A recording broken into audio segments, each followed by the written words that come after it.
अपेक्षा एक बहुत ही प्यारी लड़की थी। उसके माता पिता बहुत गरीब थे, फिर भी वे दयालु थे। वही गुण अपेक्षा में आ गया था। वह जिस किसी को मुसीबत में देखती तो उसकी मदद करती थी। उसकी शादी नवीन नाम के लड़के से हुई। वह भी गरीब परिवार का था। नवीन और उसके माता पिता सभी लोग मजदूरी करने जाते थे और उसी से उनकी गुजर होती थी। यहाँ भी अपेक्षा का वही हिसाब था। अगर कोई उसके पास मांगने आ जाता तो वह उसे दे देती। कभी कोई पड़ोसन आ जाती और कहती, पड़ोसन बहन, तुम्हारे पास थोड़ी चीनी होगी? आज हमारे यहाँ चीनी खत्म हो गई है। मेरा बेटा दूध के लिए रो रहा है, वह ऐसे दूध ही नहीं पीता।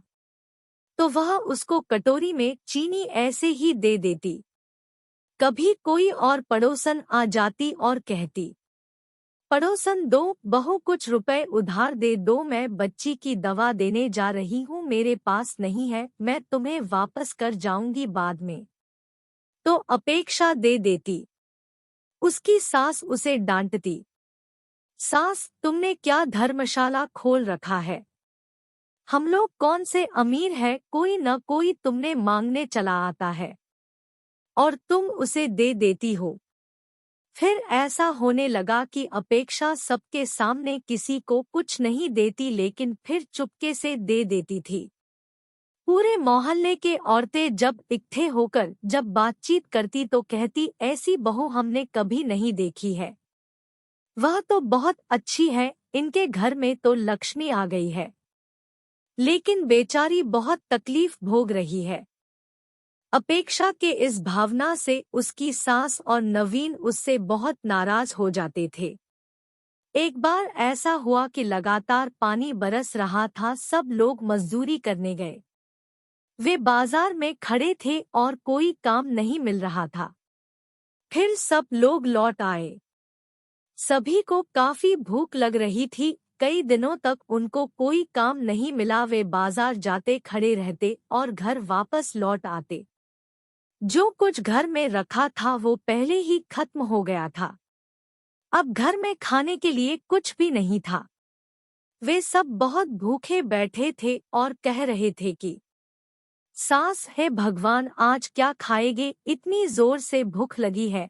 आज घर में कुछ भी नहीं है। आज मजदूरी नहीं मिली तो आज खाना भी नहीं मिलेगा। यहाँ तो रोज कुआं खोदो रोज पानी पियो वाली हालत है।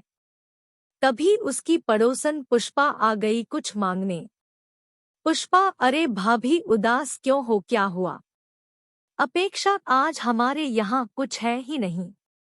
इतना सुनते ही पुष्पा अपने यहाँ गई और दाल, चावल और सब्जी ले आई।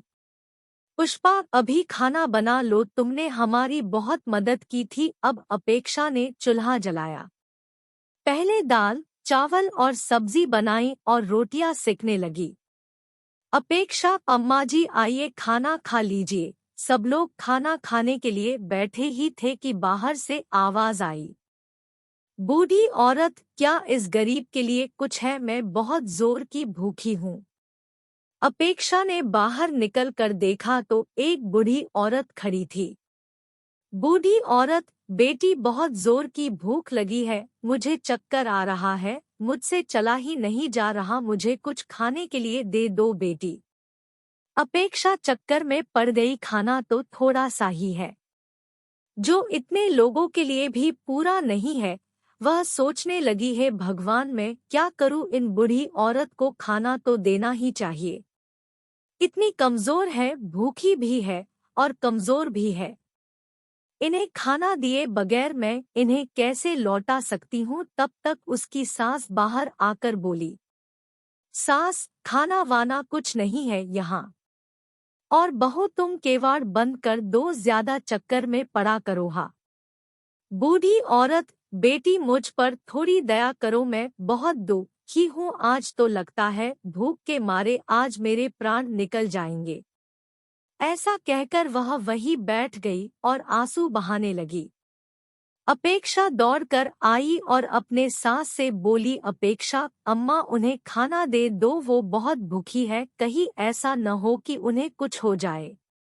अपेक्षा की सास ने उन्हें डांटा, सास हमारी तुम्हें परवाह नहीं है, और वो भिखारन कहाँ से चली आई तो उसकी परवाह है। अपेक्षा पर अम्मा सरा सोचो, हमें भी तो 2 दिन हो गए कुछ नहीं खाया है, हमको भी तो चक्कर आ रहा है। अपेक्षा ने तो बाहर देखा तो वह बूढ़ी महिला बाहर बैठकर रो रही थी। अब अपेक्षा से नहीं रहा गया, अपेक्षा अब चाहे जो हो जाए मैं उस बूढ़ी औरत को खाना जरूर खिलाऊंगी। वो थाली में खाना परोस कर ले आई और बूढ़ी औरत को दे दिया। वह औरत बहुत खुश हो गई और खाने लगी। बूढ़ी औरत, खाना बहुत स्वादिष्ट है, तुमने खाना बहुत अच्छा बनाया, तुम बहुत सुखी रहोगी, और खाना ले आवो बेटी। अपेक्षा और खाना परोस कर ले आई। बूढ़ी महिला को पता नहीं कि कितनी भूख लगी थी। खाना खाती ही जा रही थी और मांगती ही जा रही थी, और ले आयो खाना। अपेक्षा दौड़कर अंदर गई और खाना ले आई। थोड़ी ही देर में दाल चावल की पतेली खाली हो गई। सब्जी रोटी भी वह खा गई। भूख से बिलबिलाते हुए नवीन ने देखा कि पतेली खाली पड़ी है और कुछ नहीं रह गया है। उसमें नवीन को बहुत जोर से गुस्सा आ गया और उसने चूल्हे पर बर्तन फेंक कर मारा, जिससे चूल्हा टूट गया। यह देखकर अपेक्षा रोने लगी। अपेक्षा, चूल्हा तो टूट गया, अब खाना किस पर बनेगा?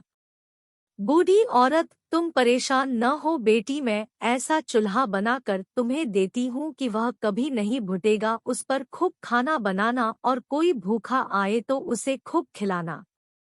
और उसने वहीं से थोड़ी मिट्टी उठाई और अपेक्षा से पानी मांगा। उसने मिट्टी गूंधी और एक नया चूल्हा बनाकर रख दिया। बूढ़ी औरत, बेटी इस चूल्हे पर खाना बनाओगी न तो मुझे याद करोगी। तुम्हारे यहाँ कुछ नहीं है, तुम जिस चीज को बनाना चाहो उसका नाम लेकर इस पतीली पर रख देना। ऐसा कहकर वह वहां से चली गई। अपेक्षा पतीली चूल्हे पर रखती। अपेक्षा, मैं तो दाल बनाने वाली थी। चूल्हे में लकड़ियां अपने आप जलने लगी और खाली पतीली में दाल भर भर कर उबलने लगी। अब तो अपेक्षा बहुत खुश हो गई। 1 मिनट में पतीली में दाल अपने आप बन गई। उसने दूसरी पतीली चढ़ा दी और बोली, अपेक्षा, मैं तो चावल बनाऊंगी। देरी नहीं लगी और चावल भी बन गई। अब तो अपेक्षा जिस चीज को बनाना चाहती उसी का बस नाम लेती तो वह चीज बनती चली जाती। यह देखकर अपेक्षा के सास ससुर और नवीन बहुत खुश हो गए।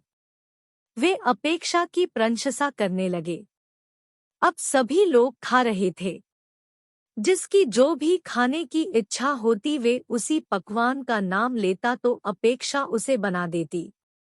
अब अपेक्षा की सब लोग बहुत इज्जत करते थे। अब घर का कायाकल्प ही बदल गया था। इतने में बाहर से आवाज आती है, बेटी मुझ पर थोड़ी दया करो, मैं बहुत दुखी हूँ। आज तो लगता है भूख के मारे आज मेरे प्राण निकल जाएंगे। ऐसा सुनकर सभी घर वाले खुश होते हैं और अपेक्षा हमेशा की तरह उस मांगने वाले को खाना परोस के दे देती है।